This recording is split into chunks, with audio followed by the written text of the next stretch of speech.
Pastor Shovel. Enter Marrow's End. As a dog returns to its vomit, so a fool returns to his folly.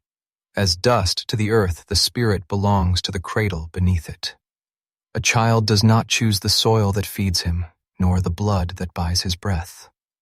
Chapter 1. The metallic scream that bit straight into the young man's temple as the bus braked, to a stop, snapped the young man from his slumber. He blinked hard behind his wire-rimmed glasses, jarringly, greeted by the familiar dusty old town in this obscure part of the country. This was Marrow's End. He hadn't been here in a good while. The memories felt distanced, but not far enough to erase the bitter taste it held on his tongue. He stepped out of the accordion, doors, pushed his glasses up the bridge of his nose, and felt his boots sink into the grit. It was midday, but the sun felt choked. A thick, oppressive haze hung over the main road, smelling, faintly, of sulfur and stale iron. This was one of those small towns that seemed completely frozen in time. The moment you crossed the town line, a heavy, invisible layer of fog seemed to settle directly over your brain, slowing your thoughts until you matched the sluggish rhythm of the dirt roads. Nothing ever really happens here, and absolutely nothing ever changes. Just the same hollow faces, the same dead, quiet, a place totally devoid of youth, stripped clean of the sound of running feet, empty of the wild noise of children. He tried to remember when he'd last seen a playground here, or if the town had quietly erased them altogether. He wondered if in 30 years, once the last of the old generation was put in the ground, there would be anyone left at all, or just empty streets waiting for the wind to blow them over. The young man stood there taking in the town. He was scrawny and seemed tired of life, or perhaps life was tired of him, an expression that was entirely unbecoming on a young man like him. His frame was completely swallowed by an oversized jacket, his grip tightening on the strap of his heavy canvas duffel bag until his knuckles turned white. His jaw was clenched so hard, it ached. Well, look who it is. Look who's back from the big city. An old man, leaning against a rusted baccy outside the grocery store, raised a calloused hand. Must be something else up there, hey? What brings you back to a quiet place like this? The young man forced his lips into a flat, rigid line that was supposed to look like a smile. Just visiting, he muttered, keeping his head down and accelerating his pace before the old man could ask why he was carrying his entire life in a single bag. As he walked, a strange collective unease seemed to blanket the town. Nobody was laughing. Nobody seemed bothered by the cold quiet. Maybe they didn't even notice it anymore. Maybe rotting in place had just become as ordinary as breathing.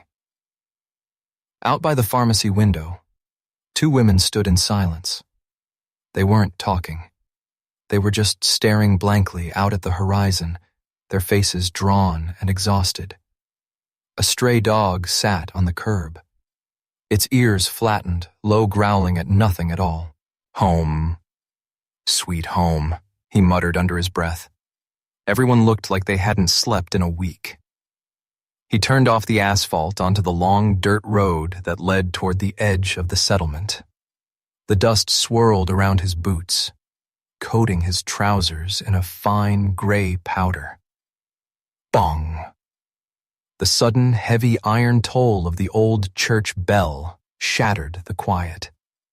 It vibrated right through the soles of his boots. The young man flinched, his narrow shoulders tensing instantly. He muttered a bitter curse. He hated that sound. It was the sound of his father's voice, the sound of forced pews, and the suffocating religious nonsense he thought he'd escaped. Now that he was back, he knew he'd be dragged right back into the front row, forced to watch his father play the humble saint. What did I ever do to deserve this life? He thought bitterly. He had tried so hard to make it out there. He had traded this suffocating dust for the concrete expansion of the big city, throwing every ounce of his ambition into his work as a surveyor. But the city didn't care about his plans. It was a meat grinder that had chewed him up, crushed his logic, and spit him right back out when his temper finally blew. Yeah, my temper, he thought, a bitter taste rising in his throat. Something I need to look out for. He had never known he had a temper like that. He had always been a decent, easygoing young man, raised by strict parents who demanded absolute compliance. But he guessed things like, that creep up on you, they slowly build up over the years under the surface, completely unnoticed, until they finally explode in your face. Well, nothing to be done about it now. What's done is done. He shifted his canvas duffel bag from one hand to the other, throwing it heavily behind his shoulder to adjust the weight. He continued walking down the dirt road, which was nothing more than 2 tire. Tracks side by side, separated by a strip of dry brown grass in the middle, struggling to survive under the constant crush of cars driving over it. As the road bent, the church loomed into view.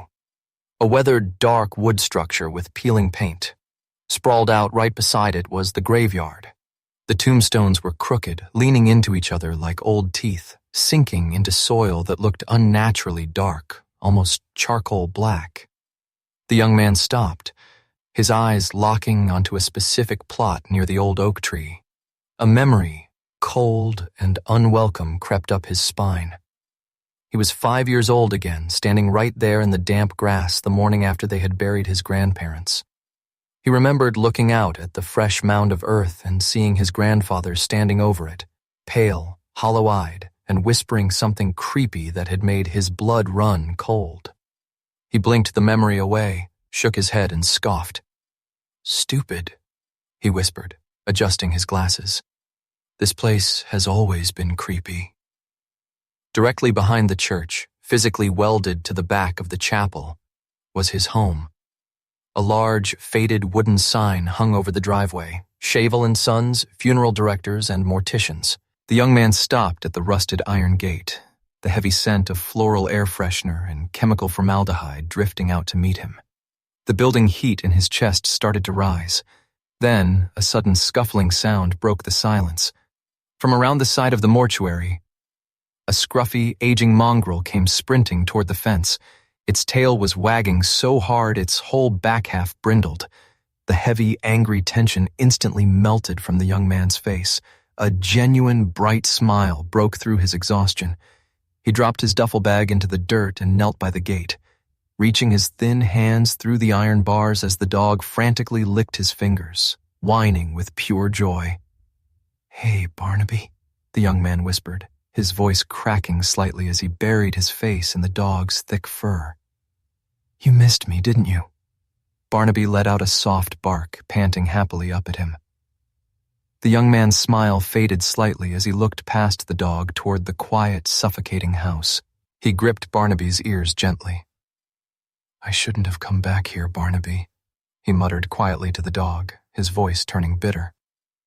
"I swear this place, it doesn't want to let me go." His eyes settled on the mortuary with a cold unease. The building sat there like a weight, waiting for him. "At least I have you to keep me company, old boy," he said, giving Barnaby a soft kiss on the head. He stood up, his spine stiffening. His eyes remained locked on the heavy front door of the mortuary, his chest tightening as if he expected it to swing open at any second. Shaking his head to clear the dread, he picked up his heavy duffel bag and walked through the gate toward the house, with Barnaby hot on his heels.